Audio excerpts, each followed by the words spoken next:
Hare Krishna. Hare Krishna, Mataji. Hare Krishna, welcome you all in the class. हरे कृष्णा, आप सब ठीक होंगे I hope. और जैसा कि हम लोग ने मंजरी ग्रुप में कंटिन्यू किया है शिल प्रभुपाद की छोटी बुक कमिंग बैक, पुनरागमन। पुनरागमन को हम लोग ने 4 लेसन कंप्लीट कर लिया था।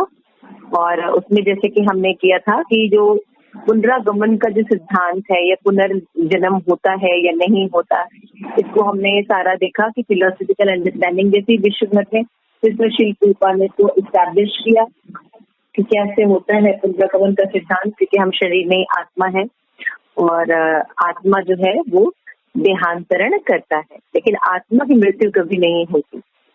तो पढ़ने के बाद फिर हम लोगों ने एग्जाम्पल्स भी देखे, राइट? याद है सबको? Yes, Mataji. Yes. Ambika is there? Yes, Mataji. Ambika, आपको याद है हम लोग ने एग्जाम्पल्स भी कंप्लीट किए थे? माताजी कर रहे थे। हाँ, तो हम लोगों ने 2 स्टोरीज भी देखी थी, है ना? जिसमें पुनर्जन्म के सिद्धांत के बारे में बताया था। तो अभी हम लोग जो 5th लेसन करने जा रहे हैं उसका नाम है आत्मा की रहस्यमय यात्रा। तो अभी हमारे पास कितने लोग हैं? आप यशिका है, अंबिका है, आस्था है, और कौन है? राधिका माताजी। ओ राधिका, हरे कृष्ण राधिका। हरे कृष्ण बेटा। तो हम लोग 5th लेसन पढ़ना शुरू करते हैं। सबको PDF आई थिंक मिल गया? यस माताजी। ठीक है, तो हम लोग सब लोग एक पेजेस पढ़ते जाएंगे, उसके बाद हम चेंज करते जाएंगे। अंबिका शुरू करो बेटा।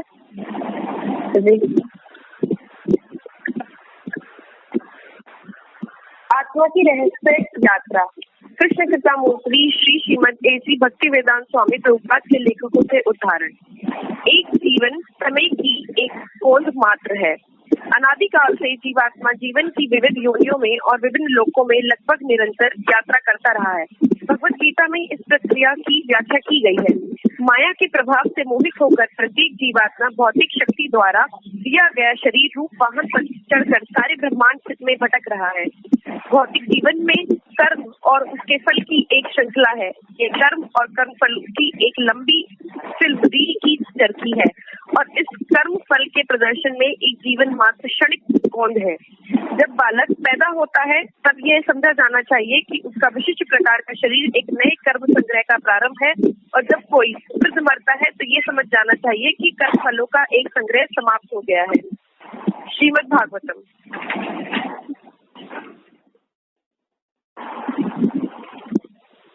यशिका पढ़ो। तुम्हें अपना अभिष्ट शरीर प्राप्त होता है। जीवात्मा अपने शरीर की सृष्टि अपनी ही इच्छाओं से करता है और भगवान की बहिरंग शक्ति उसे ठीक वही रूप देती है जिससे वह अपनी इच्छाओं का पूर्ण रूप से भोग कर सके। शेर दूसरे पशु के रक्त का भोग करना चाहता है, अतः भगवान की कृपा से भौतिक शक्ति ने उसे शेर का शरीर दिया जो दूसरे पशु के रक्त को भोगने की सुविधाओं से युक्त है। श्रीमद् भागवतम। मृत्यु का अर्थ है अपने पिछले जीवन की विस्मृति। मृत्यु के बाद व्यक्ति अपने वर्तमान शारीरिक संबंधों के विषय में सब कुछ भूल जाता है। इसका थोड़ा सा अनुभव हमें रात में सोने पर होता है। सोने पर हम इस शरीर और इसके संबंधों के बारे में सब कुछ भूल जाते हैं। यद्यपि यह भूल जाना कुछ ही घंटों के लिए और अस्थायी होता है। मृत्यु कुछ महीनों तक सोने से अधिक कुछ नहीं है, जिससे शारीरिक पिंजरे की एक नई अवधि विकसित हो सके, जो प्रकृति के विधान द्वारा हमारी आकांक्षाओं के अनुरूप हमें मिलती है। अतः वर्तमान शरीर में विद्यमान रहने के तक केवल आकांक्षाओं को बदल देना पड़ता है और इसके लिए इसी मनुष्य जीवन में प्रशिक्षण की आवश्यकता होती है। यह प्रशिक्षण जीवन में किसी भी स्तर पर प्रारंभ किया जा सकता है, यहाँ तक कि मरने के कुछ क्षण पहले भी, परंतु सामान्य विधि ये है कि मनुष्य प्रारंभिक जीवन से ही प्रशिक्षण प्राप्त करे। श्रीमद् भागवतम। ये राधिका माताजी भी मेरे पास PDF नहीं है। ओके, PDF सेंड किया होगा इसमें। अच्छा जी, मेरा नेट खत्म हो गया था तो मैं डाउनलोड नहीं कर पा रही हूँ उसको। ओके बेटा, नेक्स्ट आस्था पढ़ो बेटा। यस माताजी, मैं पढ़ लेती हूँ। आत्मा पहले मानव शरीर ग्रहण करता है। मूल रूप से जीव आध्यात्मिक है, परंतु जब वह इस भौतिक संसार के भोग की इच्छा करता है तो वह नीचे आ जाता है। हम समझ सकते हैं कि जीवात्मा सर्वप्रथम जिस शरीर को धारण करता है वह मानव रूप होता है, परंतु धीरे धीरे अपने नीच कोटि के कर्मों के कारण वह जीवन की निम्न योनियों में गिर जाता है, जैसे पशु, वनस्पति और जलचर। विकास की क्रमिक प्रक्रिया से जीवात्मा फिर से मानव शरीर को प्राप्त करता है और उसे देहांतरण की प्रक्रिया से बच निकलने के लिए एक और अवसर दिया जाता है। यदि वह मानव रूप में अपनी स्थिति को समझने के लिए प्रदत्त अवसर को फिर खो देता है तो वो इसे पुनर्जन्म मृत्यु के चक्र में विविध शरीरों में डाल दिया जाता है। श्रीमद् भागवत। आधुनिक वैज्ञानिक पुनर्जन्म के विज्ञान से अनजान है। आधुनिक वैज्ञानिकों को देहांतरण का ये विज्ञान पूर्णतया अज्ञात है। तथाकथित वैज्ञानिक इस विषय के बारे में सोचना ही नहीं चाहते, क्योंकि यदि वे इस सूक्ष्म विषय पर और जीवन की समस्याओं पर विचार करेंगे तो वे अपना भविष्य बहुत अंधकारमय दिखाई पड़ेगा। श्रीमद् भागवत। पुनर्जन्म का अज्ञान भयावह है। आधुनिक सभ्यता पारिवारिक सुखों और सुविधाओं के उच्चतम मानक पर टिकी है। अतः सेवानिवृत्त होने के प्रत्येक आदमी अच्छी प्रकार से सजे सजाए और सुंदर स्त्रियों और बच्चों से अलंकृत घरों में सुविधाजनक जीवन बिताने की आशा करते हैं और ऐसे सुखों से परिपूर्ण घर को छोड़ने का इच्छा कभी नहीं करता। पढ़िए। सरकार के ऊंचे अधिकारी और मंत्री मृत्यु पर्यंत अपने उच्च पदों से चिपके रहना चाहते हैं और वे पारिवारिक सुखों को त्यागने की बात स्वप्न में भी नहीं सोचते और न ही उन्हें छोड़ने की इच्छा करते हैं। इस प्रकार की भ्रांतियों में बंधे भौतिकवादी मानव और भी अधिक सुखमय जीवन के लिए विविध योजनाएं बनाते रहते हैं, परंतु अकस्मात क्रूर मृत्यु निर्दयता से आ जाती है और उस महान योजनाकार को उसकी इच्छा के विरुद्ध वर्तमान शरीर त्याग करके नया शरीर धारण करने के लिए विवश कर देती है। इस प्रकार जीवन को 84 लाख योनियों में से अपने कर्म फल के अनुरूप दूसरे शरीर को स्वीकार करने के लिए ऐसी योजनाकार विवश हो जाते हैं। वे लोग जो पारिवारिक सुखों में अत्यंत आसक्त रहते हैं, पापपूर्ण जीवन की लंबी अवधि में किए अनेक पाप कर्मों के कारण अगले जन्म में सामान्यतः निम्न योनियों में भेजे जाते हैं और इस प्रकार मानव जीवन की संपूर्ण शक्ति व्यर्थ जाती है। मानव रूप के व्यर्थ होने के भय से और मिथ्या वस्तुओं के प्रति आसक्ति से बचने के लिए पहले नहीं तो 50 वर्ष की आयु में ही सही मृत्यु की चेतावनी को समझ लेना चाहिए। सिद्धांत तो यह है कि मानव को निश्चित रूप से मान लेना चाहिए कि 50 वर्ष से कम की आयु में भी मृत्यु की चेतावनी को सच विद्यमान है। अतएव मनुष्य को अगले बेहतर जीवन हेतु जीवन में किसी भी समय तैयारी करके रखनी चाहिए। श्रीमद् भागवतम। तो जैसा कि आप सब देख रहे हैं कि फिफ्थ जो चैप्टर है इसमें आत्मा की रहस्यमय यात्रा को विभिन्न टॉपिक्स में श्रील प्रभुपाद ने बताया है। अभी हमने अलग अलग सिद्धांतों को अच्छे से पढ़ा और उन सिद्धांतों के हिसाब से हमने 2 स्टोरीज भी पढ़ी कि पुनर्जन्म का पुनर्गमन या शरीर का देहांतरण होता है और शरीर का देहांतरण किस बात पर निर्भर करता है। शरीर का देहांतरण जीव की इच्छा पर, ठीक है। हर व्यक्ति का शरीर देहांतरण होता है और ये शरीर देहांतरण की जो प्रक्रिया है ये किस बात पर निर्भर करती है, हर जीव की इच्छा पर। जैसी उसकी इच्छा होती है, जैसे उसके कार्य करने का तरीका होता है और शरीर त्यागते समय जिस भाव में वो रहता है उसी भाव का उसको शरीर मिलता है। तो यानी 100% रिस्पॉन्सिबिलिटी किसकी हुई, हमारी हुई है, मनुष्यों की, उस व्यक्ति की है कि उसको नेक्स्ट शरीर क्या मिलता है। तो प्रभुपाद ने फोर्थ टॉपिक बताया है कि जो जीवन है बहुत छोटा होता है, मतलब करीब एक जीवन एक कौन के बराबर है, मतलब पता ही नहीं चलता। अभी जैसे आपको लगता होगा कि अभी तो आप छोटे थे, है ना, और इतनी जल्दी ऐसे बड़े हो गए, है ना। हाँ जी। जैसे कल थोड़ा सा हम बैंक का काम कर रहे थे, तो उसमें हमने सबकी आईडी प्रूफ निकाली और थोड़ा पिक्चर्स वगैरह क्लिक की, तो पता ही नहीं चला। मैंने कहा कि कब 7 साल बीत गए, 7 years है ना, 7 years भी हो गए। तो वही श्री प्रभुपाद जी आपको कह रहे हैं कि जीवन जो है समय की बॉन्ड के बराबर है। तो भगवत गीता में इसकी व्याख्या हुई है कि माया से प्रभावित होकर प्रत्येक जीवात्मा भौतिक शरीर द्वारा दिए गए शरीरों की वाहन पर चढ़कर सारे ब्रह्मांड में भटकती है। ये बहुत इंपॉर्टेंट सिद्धांत है। जब जीव भगवान की भक्ति नहीं करता, सही से चीजों का पालन नहीं करता, तो क्या करता है, वो माया के प्रभाव में रहता। फिर क्या करेगा, माया के अलग अलग चीजों से वो भटकता रहता है और पूरे ब्रह्मांड में भी भटकता है। फिर कर्म फल के अनुसार उसकी फिल्म की जो रहती है रील की चरखी जो है वो चलती रहती है। जैसे बच्चा पैदा होता है, फिर किस प्रकार का शरीर मिलता है, कर्म संग्रह होता है, फिर जब वो वृद्ध होता है तो इसके बाद तो क्या होता है, कर्म समाप्त हो जाती है। श्रीमद् भागवतम में तीसरे स्कंद में कपिल मुनि इस बात को बताते हैं। तीसरे स्कंद में 3.31 से 44 श्लोका नंबर है। तीसरे स्कंद में बताया जाता है कि जो जीवन चक्र है बड़ी जल्दी बीत जाता है, लेकिन जीवन चक्र को चलाने के लिए चाहिए क्या, कर्म का संग्रह। और कर्म का संग्रह कौन करता है, खुद व्यक्ति, ठीक है ना। तो एक शरीर कितने समय तक रहेगा, कोई शरीर जो होता है देखो बहुत कम समय के लिए होता है। कई माँ पेट में ही बच्चे का गर्भपात कर देती है ना। तो मतलब उसने कितने करोड़ जन्म लिए, मनुष्य शरीर उसको प्राप्त होने वाला था, लेकिन उसकी अपनी माँ उसको गर्भ में ही मार देती है, ठीक है ना। गर्भपात हो गया, इसको आप क्या कहेंगे, उसका तो शरीर वो तो मतलब बिल्कुल ही उसका जन्म नहीं हो पाया, है ना। जैसे अबॉर्शन को आप लोग क्या कहेंगे, कितना समय हुआ उस बच्चे का, मतलब विद इन 1 महीना, जितना दिन का उसका टाइम स्पेंड है।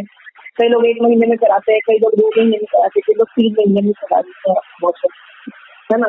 तो उस बच्चे का कर्म ग्रंथि कितना था मनुष्य शरीर में, उतना ही टाइम पीरियड का, ठीक है ना।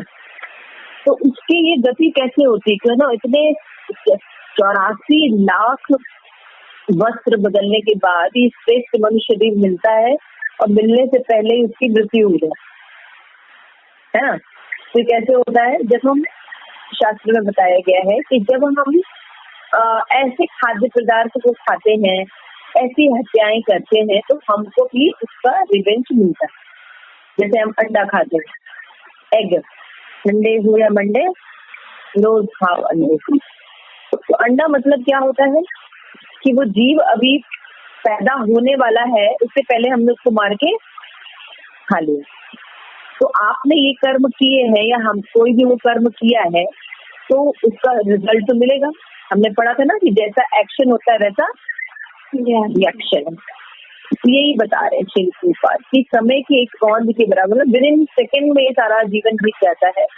और जीवन जो है वो कर्म संग्रह पर निर्भर करता है, और कर्म संग्रह जीव की इच्छा पर करता है।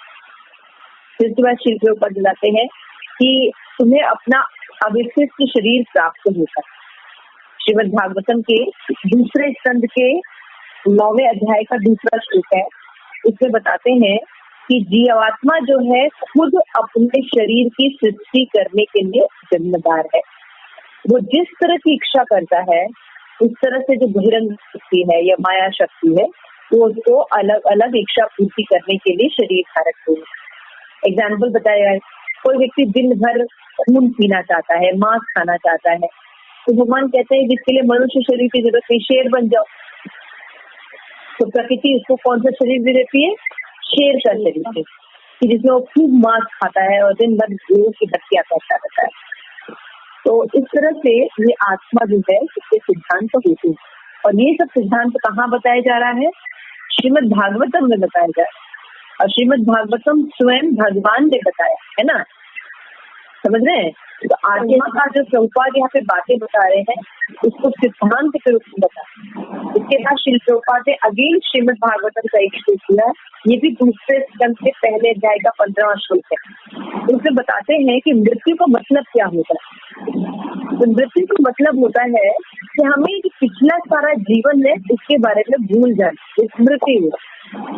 राधिका समझ में आ रहा है बेटा? राधिका आ रहा है बेटा, समझ में आ रहा है? ठीक है। तो मृत्यु का क्या मतलब होता है? मृत्यु का मतलब होता है श्रीमद् भागवतम में कि इस वर्तमान शरीर की जितनी भी यादें हैं उसको हम भूल जाए। तो हो सकता है कोई सोचे कि ये कैसे हम अनुभव कर सकते हैं, तो पता नहीं कब मृत्यु होगी, किसने देखा। तो यहाँ पे भागवतम में हमें एग्जाम्पल समझाता है, श्री प्रभुपाद इसको एक्सप्लेन कर रहे हैं कि हम इसी जीवन में रोज मृत्यु का अनुभव करते हैं। क्या एग्जाम्पल है? हम रोज जब सोते हैं तो उस समय हमारी फॉरगेटिंग हो जाती है इस वर्तमान शरीर से, हमारी जो भी रिलेशन है सब कुछ उसकी थोड़े समय के लिए फॉरगेटिंग हो जाती है। फिर जब हम उठते हैं तो भगवान कृपा करते हैं तो हमें सारी बातें याद आ जाती हैं। तो देखिए कितनी भगवान की कृपा पर हम निर्भर रहते हैं। तो रोज हम भूल जाते हैं और रोज हमें याद आती है, जैसे हम सोते हैं और उठते हैं। तो मृत्यु कुछ महीने तक, मृत्यु क्या है? जैसे सोना तो थोड़े समय के लिए हुआ, एक रात में सोना, और मृत्यु जो थी कुछ महीने के लिए हुई। फिर उसको क्या किया जाता है कि फिर उस व्यक्ति को नया शरीर देने से पहले उसका कर्म देखा जाता है और कर्म के अनुसार से उसको प्रकृति जो है अगला शरीर प्रोवाइड करती है। और फिर क्या होता है? प्रतिक्षण जीवन में किसी भी स्तर पर प्रारंभ किया जा सकता है, प्रभुपाद कहते हैं। यहाँ तक कि मरने के कुछ ही क्षण पहले मनुष्य जो है वो सामान्य विधि यह है कि मनुष्य प्रारंभिक जीवन से ही प्रतिक्षण प्रारंभ करते हैं। क्योंकि हमने देखा कि जो वर्तमान शरीर हमें मिला वो पिछले जीवन का हमारा कर्म है और आगे जो मिलेगा वो हमारे इस जन्म के कर्म पर डिपेंड करता है। तो मनुष्य जीवन क्या है, उसका क्या लक्ष्य है और मनुष्य जीवन में क्या करना चाहिए, तो सही प्रशिक्षण होना चाहिए। केवल खाना पीना सोना बच्चे पैदा करना यही जीवन का लक्ष्य नहीं है। मनुष्य जीवन का कुछ लक्ष्य है, उसकी प्राप्ति के लिए, उसके प्रशिक्षण के लिए हमें अपना लाइफ स्पेंड करना चाहिए। फिर हमें प्रभुपाद ने एक और एग्जाम्पल के द्वारा बताया कि आत्मा जो है उसकी क्या प्रक्रिया होती है। तो आत्मा जो है सबसे पहले मान लीजिए मनुष्य का शरीर धारण करता है, लेकिन ऐसा नहीं कि वो हमेशा मनुष्य का शरीर धारण कर लिए तो हमेशा मनुष्य का शरीर ही रहेगा। कर्म के ऊपर डिपेंड करता है। यदि कोई व्यक्ति मनुष्य शरीर में रह के जो कार्य करना चाहिए वो नहीं करता है, भगवत भक्ति करना मनुष्य जीवन का कार्य है, लेकिन वो भगवत भक्ति नहीं करता है, केवल खाना पीना सोना बच्चे पैदा करना इसी में रह जाता है, तो वो क्या होता है? वो फॉल डाउन होता है और वो फिर जो है वो पशु योनि से भी नीचे जाता है। लेकिन अगर कोई व्यक्ति पशु योनि में है या बहुत निकृष्ट जीवन शैली में है लेकिन सही सिद्धांतों का जब वो पालन, देखो जब हम ये इसमें तो नहीं बताया है लेकिन आप लोग के समझने के लिए बता दे रहे हैं कि जब हम मनुष्य योनि में रहते हैं तो हमारे हर कर्म का रिजल्ट मिलता है। एवरी एक्शन का हमें जवाब देना पड़ता है। लेकिन जब हम पशु योनि में होते हैं तो हमें कर्म फल नहीं लगता। पशु योनि में कर्म फल नहीं लगता, मनुष्य योनि में कर्म फल लगता है। तो मान लीजिए जैसे कि आप से कहा जाए कि आपका जो ये स्टडी कर रहे हैं, आप जो क्लास 6 में स्टडी कर रहे हैं, इसका एग्जाम होगा, तो आप कैसे पढ़ेंगे? अच्छे से पढ़ेंगे कि नहीं पढ़ेंगे? हाँ, मान लीजिए ऐसे पूछा जाए कि आपका एग्जाम होगा तो आप उसको अच्छे से पढ़ेंगे, है ना। लेकिन अगर आपको बोला जाए कि इसके एग्जाम नहीं होंगे तो उसको नहीं लेंगे, इतना सीरियसली नहीं लेंगे। तो मनुष्य शरीर में इसलिए बार बार शिक्षा दी जाती है, पशुओं को शिक्षा नहीं दी जाती है। पशु समाज में कभी होता है कि आज कुत्तों की सभा हो रही है, वहाँ बताया जाएगा कि जब कैसे करना है। सुना है आप लोगों ने कभी? या किसी भी बुक में, किसी भी संप्रदाय की बुक में पशुओं के लिए कोई संस्कार या कुछ का होता है कि आज इस कुत्ते का गर्भधान संस्कार होने वाला है, ऐसा सुना है आपने? या बिल्लियों की सभा में आज इस बिल्ली का विवाह संस्कार होने वाला है। मैंने सुना है आपने? तो संस्कार कहाँ होते हैं? मनुष्य शरीर।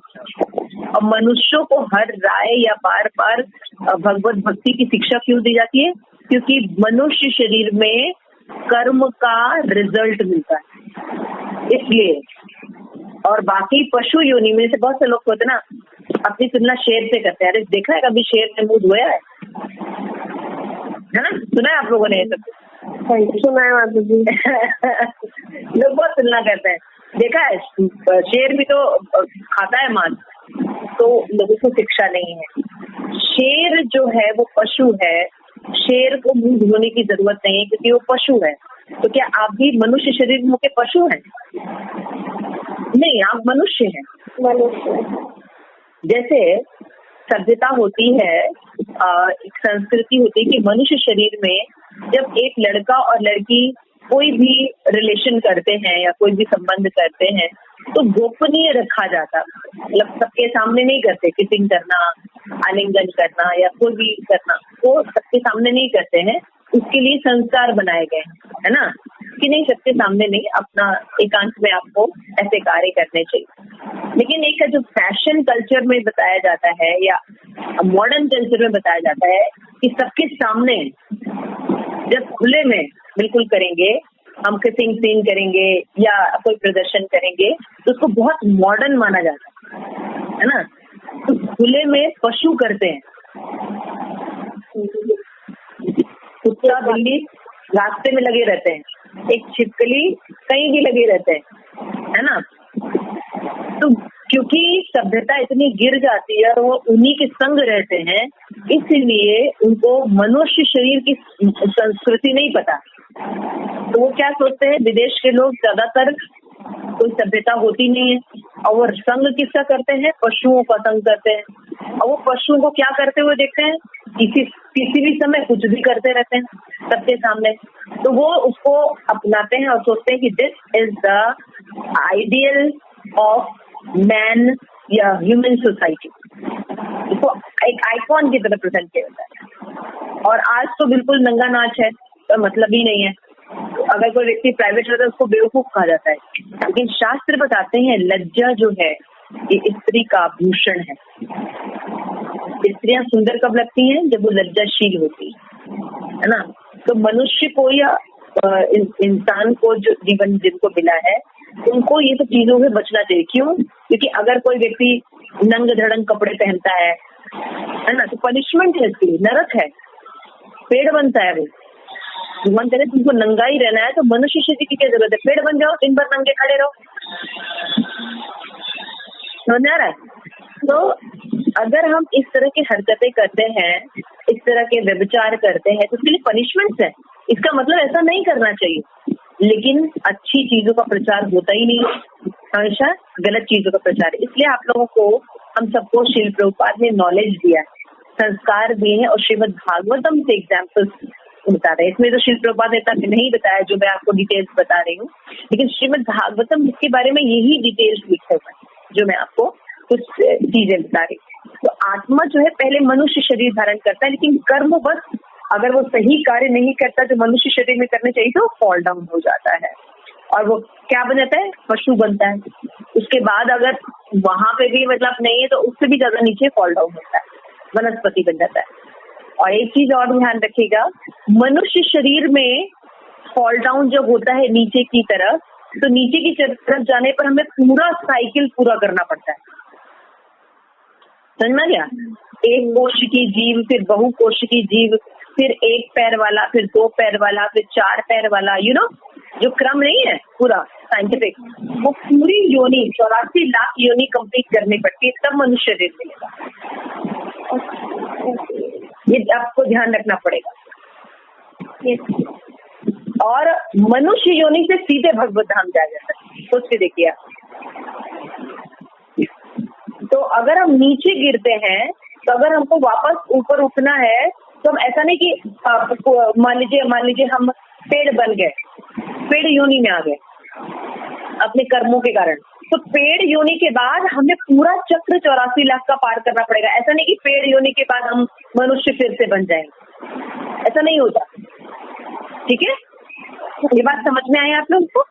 तो विकास की क्रमिक प्रक्रिया से जीवात्मा फिर से मानव शरीर प्राप्त करता है। This is very important. एक क्रमिक प्रक्रिया है, एक सिस्टम है, और ये माया के द्वारा होता ही है। हम चाहे कि हम अभी फॉल डाउन हो जाए, फिर उसके बाद हम फिर से आ जाए, इसीलिए समझाया जाता है कि मनुष्य शरीर का आप अवसर का लाभ उठाइए, इसको जाने मत कीजिए, इसको वेस्ट मत कीजिए। इसमें आहार, निद्रा, भय और मैथुन, खाने पीने सोने में सारा दिन लॉकडाउन है, कोई नियम ही नहीं है, जब के लिए टाइम ही नहीं है, महाराज की जपटा सुनने के लिए कोई है ही नहीं है। ऐसा नहीं करना चाहिए। जैसे बहुत से बच्चे हैं जो रोज जपटा सुनते हैं, तो ऐसे नियम बनाना चाहिए, क्योंकि ये सब मनुष्य जीवन का कर्तव्य है। पशु जीवन की तरह हमें नहीं रहना चाहिए। क्यों नहीं रहना चाहिए? क्योंकि फिर हम नीचे गिर जाएंगे और पूरी विकास की प्रक्रिया करनी पड़ेगी, फिर उसके बाद मनुष्य शरीर प्राप्त होगा। और उसे देहांतरण की प्रक्रिया से बचने के लिए अवसर दिया जाता है। यदि वो मानव रूप में अपनी स्थिति को समझने के लिए अवसर फिर से खो देता है, उसे पुनः जन्म मृत्यु चक्र में विविध शरीर में डाल दिया जाता है। इस मनुष्य शरीर को बहुत इम्पोर्टेंट समझना चाहिए, हर पल बहुत इम्पोर्टेंट है कि भगवत भक्ति में बीता की नहीं, भगवान की किसी क्रिया में बीता की नहीं। भगवान की भक्ति में 9 चीजें होती हैं, 9 थिंग्स। किसी को पता है? नवदा भक्ति, विष्णु स्मरण, अर्चन, वंदन, पाद सेवनम, आत्मनिवेदन, दास्यम, आख्यान। ठीक है, तो सही बोला राधिका ने कि नवदा भक्ति में ये 9 चीजें करें। श्रवण, भगवान के बारे में सुनना भी भक्ति है। जैसे आज आप लोग सब मिलके, अभी हम कुछ और भी डिस्कशन कर सकते थे, लेकिन आप श्रीमद् भागवतम के श्लोका श्रील प्रभुपाद के द्वारा लिखे गए सुन रहे हैं, तो ये भक्ति हो गई। कीर्तनम, भगवान के नाम का कीर्तन करना, हरे कृष्णा कृष्ण कृष्ण हरे हरे, हरे राम राम राम हरे हरे, है ना? भगवान के भजन गाना, कीर्तन करना, ये सब क्या है? ये भक्ति हो गई। श्रवणम, कीर्तनम, विष्णु स्मरण, है ना, भगवान का स्मरण करना, है ना, लीलाओं के बारे में सोचना, या कहीं धाम के बारे में सोचना, देखो यहाँ गए थे, वहाँ की ये लीला हुई थी, या ब्रजमंडल की कोई लीला, ऐसे ही स्मरण। श्रवणम, कीर्तनम, विष्णु स्मरणम, अर्चनम, वंदनम, भगवान की आरती करना, कीर्तन करना, है ना, फिर भगवान की दास के रूप में सेवा करना, साक्षी के रूप में सेवा करना, और सब कुछ भगवान को अर्पण कर देना, आत्मनिवेदन। ये सब जो चीजें हैं, ये जो प्रक्रिया है, ये क्या है? ये है 9 प्रकार से भगवान की भक्ति करना। तो यही पे श्री प्रभुपाद करें कि यदि हम ये अवसर खो देते हैं मनुष्य शरीर में, मनुष्य शरीर इसी के लिए ही मिला है। हम कौन है, हमारा भगवान के साथ क्या संबंध है, इस संबंध ज्ञान को वापस समझने के लिए मनुष्य शरीर मिला है।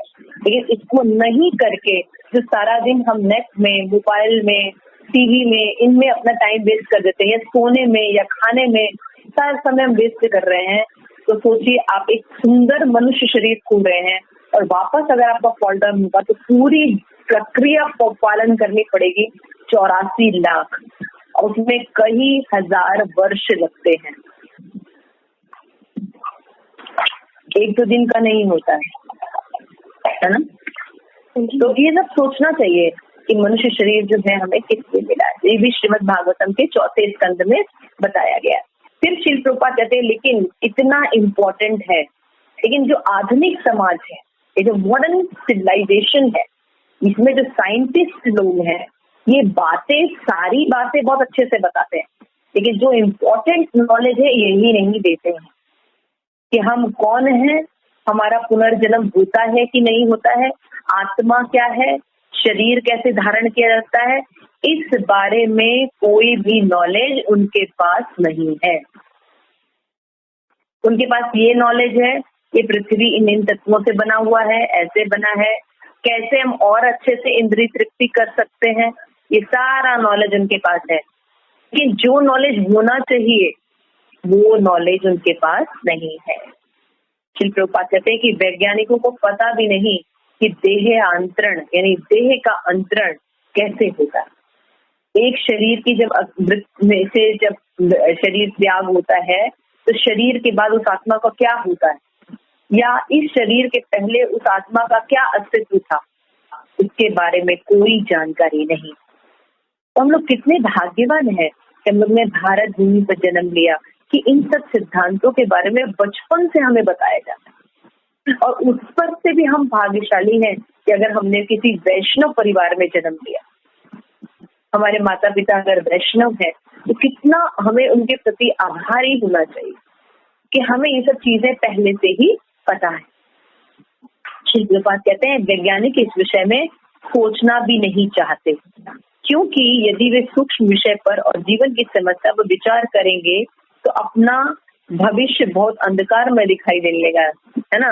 फिर वो टीवी और मोबाइल और मेट्रो सब कैसे बनाएंगे, ऊंची ऊंची इमारतें, चांद पे जाना, मंगल पे जाना, ये सब कैसे कर पाएंगे अगर ये आत्मा की खोज में लग जाएंगे। श्रीमद् भागवतम के 4 स्कंद में श्री प्रभुपाद ने इसको वर्णन किया है।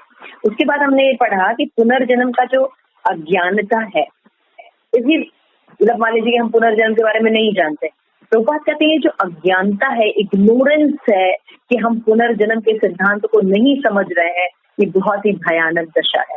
कैसे है कि हम क्या सोचते हैं मॉडर्न सिविलाइजेशन में, हम हमारा अच्छा परिवार हो, हमारी शादी हो जाए, हमारे बच्चे हो जाए, हमारे पास फर्स्ट क्लास बंगला हो, अपनी कार हो, बढ़िया सा फ्लैट हो, यहाँ भी हो, दुबई में भी हो, लंदन में भी हो, और फर्स्ट क्लास हम रहें, सारी सुविधाओं में रहें, हमारे बच्चे रहें, और उस सुविधा को छोड़कर हम कहीं जाना नहीं चाहते। तो सरकार के ऊंचे अधिकारी बन जाएं तो क्या होता है, मृत्यु जब आती है तो मृत्यु क्या करती है, सब कुछ छीन के ले लेती है। आपने जो इतनी मेहनत से ये धन कमाया, बिजनेस किया, सब कुछ किया, ये शरीर समाप्त, पत्नी थे, बच्चे थे, सबका हरण कर लेती है। चाहे आप बहुत अच्छे पद पर बैठे थे, आप सदैव चिपक के नहीं बैठे रह सकते, तो मृत्यु आती है तो सारी चीजों को ले जाती है। और परिवार सुखों को त्यागने के बाद स्वप्न भी नहीं सोचते, न छोड़ने की इच्छा रखते। इस प्रकार भौतिकतावादी मानव अधिक सुखमय जीवन के लिए विभिन्न योजनाएं ही बनाता रहता है, पूरा मनुष्य शरीर अपना वेस्ट कर देता है। मनुष्य जीवन किस में वेस्ट कर देता है, दिन भर इन्हीं सुविधाओं को जुटाने में। तो मृत्यु जो है निर्दयता से आती है, और ये जो हम लोग ने महान योजनाएं बना रखी, ये पॉलिसी, ये चीज, इन योजनाओं इच्छाओं के विरुद्ध वो हमें वर्तमान शरीर ले लेती है और नया शरीर धारण करने के लिए विवश कर देती। हम छोड़ना नहीं चाहते, लेकिन जानबूझ के खींच के हमें यहाँ से ले जाया जाता है ना। इस प्रकार क्या होता है, प्रभुपाद बताते हैं 84 लाख योनियां, और कर्म फल के अनुसार पूरे शरीर को स्वीकार करने के लिए योजना विवश हो जाती है। जो आज हम साइंटिस्ट के पीछे भागते हैं, मॉडर्न सिविलाइजेशन के पीछे भाग रहे हैं, हम जो आजकल जो टीवी देखते हैं, मूवीज देखते हैं, इन सब के एक्टर जो होते हैं, ये क्या कर रहे हैं, ये सारा पैसे लेके झूठ प्रदर्शन कर रहे हैं, और हम उसमें अपना इमोशन डाल देते हैं और उनके पीछे पीछे चलते हैं। वो तो नरक जाते ही हैं, हम सब भी उन्हीं के पीछे नरक में चले जाते हैं। तो पारिवारिक सुखों के अत्यंत आसक्त रहते हैं और पापमय जीवन की लंबी अवधि के लिए अनेक पाप कर्मों के कारण समानता निम्न योनि भेजे जाते हैं।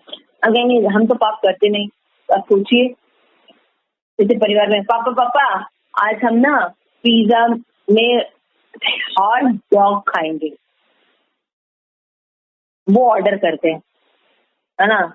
और पता नहीं क्या क्या ये मीट का बड़े अच्छे अच्छे नाम रखे गए, लजीजियस, है ना, पता नहीं KFC आई थिंक, क्या एक है ना KFC, हाँ, उसमें देखिए तो हाई फाई पैसा देके हम वो मीट खरीदते हैं, और अलग अलग चिप्स हैं, नगेट्स, चिप्स नगेट्स, और टीवी में भी दिखाते हैं कि कितने वेराइटी से आप उनको बना सकते हैं, पका सकते हैं। And if you are vegetarian तो इतना बुरे से आपको दिखा जाता है, oh you can't touch meat, तो आप तो शो में आ ही नहीं सकते क्योंकि आपके पास वैरायटी नहीं है। मतलब बिना प्याज के या बिना मीट के तो लाइफ ही नहीं है आपके पास, बिना वाइन के। वही शिल प्रभुपाद कह रहे हैं कि हम व्यर्थ में पूरा मानव शक्ति वेस्ट कर देते हैं, और भय और मिथ्या वस्तु के प्रति आसक्ति से बचने के लिए पहले नहीं तो 50 वर्ष की आयु में ही सही प्रभुपाद कह रहे हैं कि चलो ठीक है पूरा जीवन तो खराब बिता दे, लेकिन जब कभी भी आपको विस्मृति हो गई है, स्मृति आई है, तब भी अगर आप सुधर जाएं कि मृत्यु तो आएगी, क्या तैयारी है आपकी? मृत्यु तो आएगी, उस समय क्या हम, क्योंकि अगर हम आसक्त रहे हैं और भक्ति नहीं सीखे हैं तो हमें टीवी देखना, मोबाइल देखना ऐसे छूटेगा ही, तो हम तो रोएंगे ही, है ना। सिद्धांत तो ये है कि मानव को निर्मित रूप से मान लेना चाहिए कि 50 वर्ष की आयु में कम से कम आयु में भी मृत्यु की चेतावनी को समझे। मनुष्य को अगले बेहतर जीवन हेतु जीवन के किसी भी समय तैयारी तक करके रखनी चाहिए। बहुत जरूरी। और इसमें बताया गया श्रीमद् भागवतम के 2 स्कंद में बताया गया कि जीव को क्या करना चाहिए, तैयारी करनी चाहिए। जीव को ये नहीं सोचना चाहिए मनुष्य कहने से सब कर रहा है तो हम भी करें, नहीं, हमको उन लोगों को देखना चाहिए जो बुद्धिमान है, क्योंकि कोई और चीज आए या ना आए, ये 4-5 चीजें तो सबको फेस करनी पड़ेगी। जन्म किया हमने फेस, मृत्यु करनी है, जरा करनी है, और व्याधि करनी ही करनी। तो इनको क्या कैसे फेस करेंगे, है ना। ये क्या कर्म को हम संग्रह कर रहे हैं, क्योंकि अगर हमें पता ही नहीं कि हमारे कर्म संग्रह जिम्मेवार है हमें शरीर प्रदान करने के लिए, तो हम जानते मनुष्य शरीर की क्या उपयोगिता है जानते ही नहीं, तो कैसे करें। ठीक है, आगे पढ़ते हैं। ये इतना क्लियर हुआ? किसी का कोई प्रश्न नहीं? ठीक है, ओके, तो आगे हम पढ़ते हैं। किसका चांस है? माता जी, मेरा है माता जी। ठीक है। और तो मिट्टी में लौट जाएगा। यस, और तो मिट्टी में लौट जाएगा। जब हम मरते हैं तो 5 तत्वों भूमि, जल, वायु, अग्नि और आकाश से बना यह शरीर विखंडित हो जाता है और स्थूल तत्व अपने अपने मूल तत्वों को लौट जाते हैं। अथवा जैसे कि ईसाई बाइबल कहती है, तुम मिट्टी हो और मिट्टी को ही तुम लौट जाओगे। कुछ समाजों में शरीर को जलाया जाता है, कुछ में दफनाया जाता है और कुछ में इसे पशुओं के लिए फेंक दिया जाता है। भारतवर्ष में हिंदू लोग शरीर का दाह करते हैं और इस प्रकार शरीर राख में बदल जाता है। राख मिट्टी का ही दूसरा रूप है। ईसाई शरीर को गाड़ते हैं और थोड़े समय तक कब्र में रहने के बाद शरीर अंततः मिट्टी में परिवर्तित हो जाता है, जो राख की तरह मिट्टी का दूसरा रूप है। अन्य समाजों में जैसे भारत के पारसी समुदाय में ना तो शरीर को जलाते हैं न दफनाते हैं, बल्कि गिद्धों के लिए फेंक देते हैं और गिद्ध तत्काल आकर शरीर को खा जाते हैं और तब शरीर अंत में मल में बदल जाता है। किसी भी तरह ये सुंदर शरीर जिसे हम साबुन से नहलाते हैं और जिसकी इतनी अच्छी तरह देखभाल करते हैं, अंततः मल, राख या मिट्टी में बदल जाएगा। मृत्यु के समय सूक्ष्म तत्व मन, बुद्धि और अहंकार आत्मा के सूक्ष्म कण को कर्म अनुसार सुख दुख भोगने के लिए दूसरे शरीर में ले जाते हैं। ज्योतिष विज्ञान और पुनर्जन्म। जीव पर पड़ने वाले ग्रहों के प्रभावों की खगोलीय गणनाएं कोई कल्पना नहीं है, बल्कि वे वास्तविकता की जैसे ही श्रीमद् भागवतम पुष्टि करता है। प्रत्येक प्राणी हर क्षण प्रकृति के नियमों से नियंत्रित होता है और जैसे हर नागरिक राज्य के प्रभावों से नियंत्रित रहता है। राज्य के नियमों का स्थूल रूप से पालन किया जाता है, परंतु भौतिक प्रकृति के नियम हमारी स्थूल बुद्धि के लिए सूक्ष्म होने के कारण आमतौर पर अनुभव नहीं किए जा सकते। यशिका माता जी।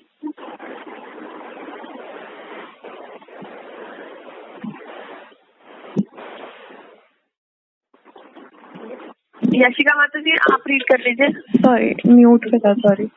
प्रकृति का विधान इतना सूक्ष्म है कि हमारे शरीर का प्रत्येक अंग अपने अपने विशिष्ट नक्षत्रों से प्रभावित होता है और जीव इस प्रकार ग्रह प्रभावों की जोड़ तोड़ से अपनी कारागार की अवधि को पूरा करने के लिए अपने कार्यशील शरीर को प्राप्त करता है। अतः मनुष्य का भाग्य जन्म के समय पर नक्षत्रों की स्थिति से निश्चित होता है और किसी विद्वान ज्योतिर्विद द्वारा तथ्यों पर आधारित जन्म कुंडली बनाई जाती है। यह एक महान विज्ञान है और किसी विज्ञान का दुरुपयोग उसे व्यर्थ नहीं बना देता। नक्षत्रों के प्रभावों की यह उपयुक्त व्यवस्था मनुष्य की इच्छा की सृष्टि नहीं है, बल्कि भगवान के उच्च स्तरीय प्रबंध के माध्यम से रची गई व्यवस्था है। असल में ऐसा प्रबंध जीव के अच्छे या बुरे कर्मों के अनुसार किया जाता है। यही महत्व है जीव द्वारा किए गए पुण्य कर्मों का। केवल पुण्य कर्मों के द्वारा ही मनुष्य अच्छी संपत्ति, अच्छी शिक्षा और सुंदर रूप प्राप्त कर सकता है। आस्था माता जी। राधिका माता जी, आप पढ़ रहे हो? आपके विचार आपके भावी शरीर का सृजन करते हैं।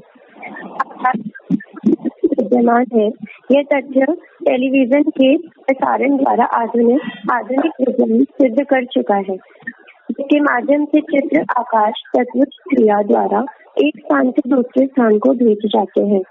श्रीमद् भागवत महान विद्या में शोध के लिए महत्वपूर्ण आधार दिया हुआ है, क्योंकि वह इस बात की व्याख्या करती है कि किस प्रकार आकाश से सूक्ष्म उत्पन्न हो जाते हैं, उनके लक्षण और क्रियाएं क्या हैं, और साकार स्थूल तत्व अर्थात वायु, अग्नि, जल और पृथ्वी का निर्माण सूक्ष्म तत्व से किस प्रकार प्रकट होते हैं।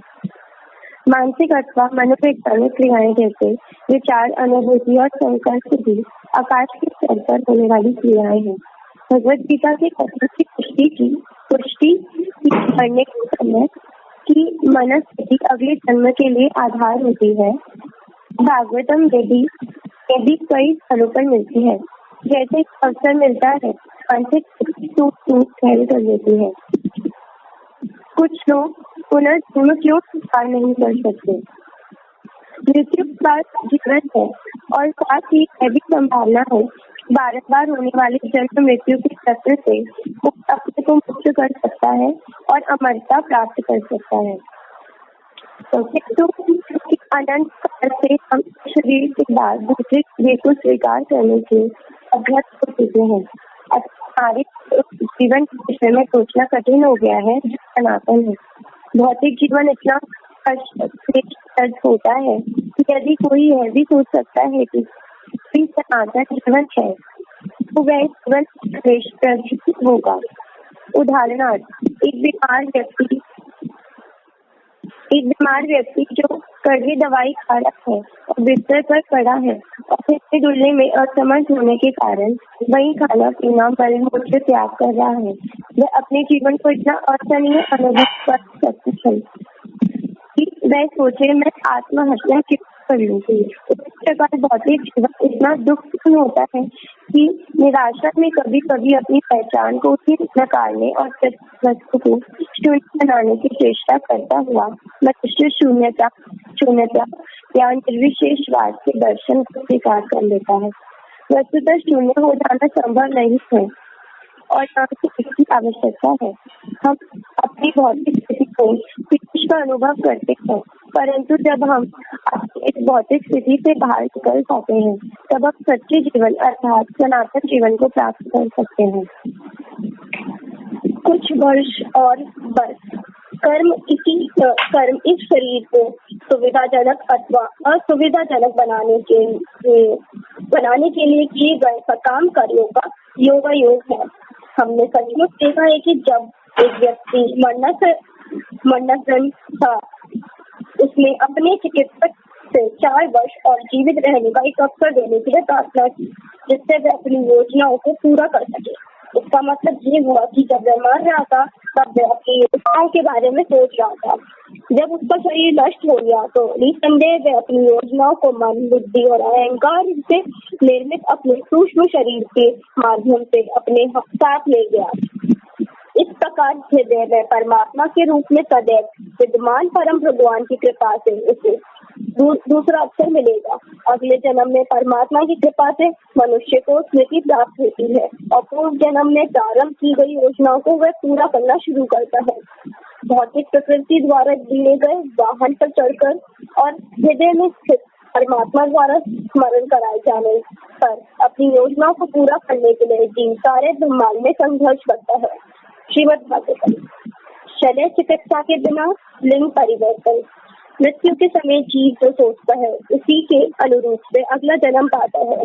यदि कोई व्यक्ति अपनी पत्नी के प्रति अत्यंत आसक्त होता है तो मरने के समय वे स्वभावतः अपनी पत्नी के विषय में ही सोचता है और अगले जन्म में वे स्त्री का शरीर पाता है। उसी प्रकार यदि कोई स्त्री मृत्यु के समय अपने पति के विषय में सोचती है तो वे अगले जीवन में पुरुष का शरीर पाती है। भगवत गीता में कहा गया है कि सूक्ष्म और स्थूल भौतिक शरीर दोनों ही वस्त्र है। जो जीव के लिए कोट और कमीज है उसको हमें सदैव याद रखना चाहिए। जीव को स्त्री अथवा पुरुष होना केवल उसके शारीरिक वस्त्रों के होने जैसा है। श्रीमद् भागवतम। और बीते हुए जीवन। सपनों में हम कभी कभी ऐसी वस्तु देखते हैं जिनको हमने अपने वर्तमान शरीर में कभी अनुभव नहीं किया है। कभी कभी हम स्वप्न में सोचते हैं कि हम आकाश में उड़ रहे हैं, यद्यपि हमें उड़ने का कोई अनुभव नहीं होता है। इसका अर्थ ये है कि किसी पूर्व जीवन में या तो देवता के रूप में अथवा अंतरिक्ष यात्री के रूप में हम आकाश में उड़े थे। यह संस्कार मन के संग्रहालय में है और अकस्मात प्रकट हो जाता है। ये पानी की गहराइयों में हो रहे उफान फर्मेंटेशन के समान है, जो कभी कभी पानी की सतह पर बुलबुले के रूप में प्रकट हो जाता है। कभी कभी हम स्वप्न में ऐसे स्थान को पहुंच जाते हैं जिसका हमने अपने इस जीवन काल में कभी अनुभव नहीं किया और न ही उसे जाना है, परंतु यह इस बात का प्रमाण है कि हमने इसका अनुभव किसी बीते हुए जन्म में किया था। ये संस्कार मन में संचित रहता है और कभी कभी विचार के रूप में अथवा कभी स्वप्न प्रकट हो जाता है। निष्कर्ष यह है कि मन एक भंडार गृह है जिसमें हमारा अतीत जीवनों के विभिन्न विचार और अनुभव संचित रहते हैं। इस प्रकार एक जीवन से दूसरे जीवन तक, पूर्व जीवनों से इस जीवन तक और इस जीवन से भावी जीवनों तक निरंतरता एक श्रृंखला बनी रहती है। श्रीमद् भागवतम। अति मूर्छाएं और अगला जीवन। सांसारिक कार्यकलाप में अत्यधिक निमग्न जीव अपने भौतिक शरीर के प्रति बहुत आसक्त हो जाता है। मृत्यु के समय भी वह अपने वर्तमान शरीर और उसमें जुड़े हुए संबंधियों की ही बात सोचता है। इस प्रकार वह जीवन को शारीरिक संकल्पना में ही पूरी तरह डुबा रखता है। यहाँ तक कि मृत्यु के क्षण में भी वह अपने शरीर को छोड़ना नहीं चाहता। कभी कभी ये देखा गया है कि मृत्यु के कगार पर स्थित मनुष्य शरीर छोड़ने से पहले कई दिनों तक अति मूर्छा यानी कि कोमा में पड़ा रहता है। कोई आदमी चाहे प्रधानमंत्री अथवा राष्ट्रपति के शरीर का भोग करता हो, परंतु जब वह समझता है कि उसे कुत्ते अथवा शुक्र का देह स्वीकार करने के लिए विवश होना पड़ेगा, तो वह चाहता है कि वर्तमान शरीर को ना छोड़े। ये मरने से पहले वह बहुत दिनों तक अति मूर्छा में पड़ा रहता है। श्रीमद् भागवतम। भूत प्रेत और आत्महत्या। आत्महत्या जैसे जघन्य पाप कर्मों के कारण भूत प्रेत भौतिक शरीर के बिना होते हैं। मानव जीवन में प्रेत जैसे चरित्रों का अंतिम सहारा आत्महत्या होता है, चाहे वह भौतिक हो या आध्यात्मिक। भौतिक आत्महत्या से स्थूल शरीर का क्षय होता है और आध्यात्मिक आत्महत्या से व्यक्ति की अपनी पहचान की क्षति होती है। शरीरों का बदलना माया का प्रतिबिंब। चंद्रमा स्थिर होता है और वह एक है, किंतु जब वह पानी या तेल में प्रतिबिंबित होता है तो वह वायु की हलचल के कारण विभिन्न रूप ग्रहण करता सब प्रतीत होता है। उसी प्रकार जीवात्मा पूर्ण पुरुषोत्तम भगवान श्री कृष्ण का सनातन दास है, परंतु जब वह प्रकृति के भौतिक गुणों में डाल दिया जाता है तो वह विभिन्न शरीर धारण करता है, कभी देव शरीर, कभी मनुष्य, कुत्ता, वृक्ष इत्यादि इत्यादि। पूर्ण पुरुषोत्तम भगवान की भ्रांति जनक शक्ति माया के प्रभाव से जीव अपने आप को यह व्यक्ति या वह व्यक्ति, अमरीकी, भारतीय, बिल्ली, कुत्ता, वृक्ष या कुछ भी मान बैठता है। इसी का नाम माया है। जब आदमी इस भ्रांति से मुक्त हो जाता है और समझने लगता है कि आत्मा का भौतिक जगत के किसी रूप से संबंध नहीं है, तब उसकी स्थिति आध्यात्मिक धरातल पर हो जाती है। जो ही जीव अपने मूल आध्यात्मिक स्वरूप और अवबोध को प्राप्त करता है, वह तत्काल परम स्वरूप अर्थात पूर्ण पुरुषोत्तम भगवान के प्रति समर्पित हो जाता है। देशों में पुनर्जन्म ग्रहण करते हैं।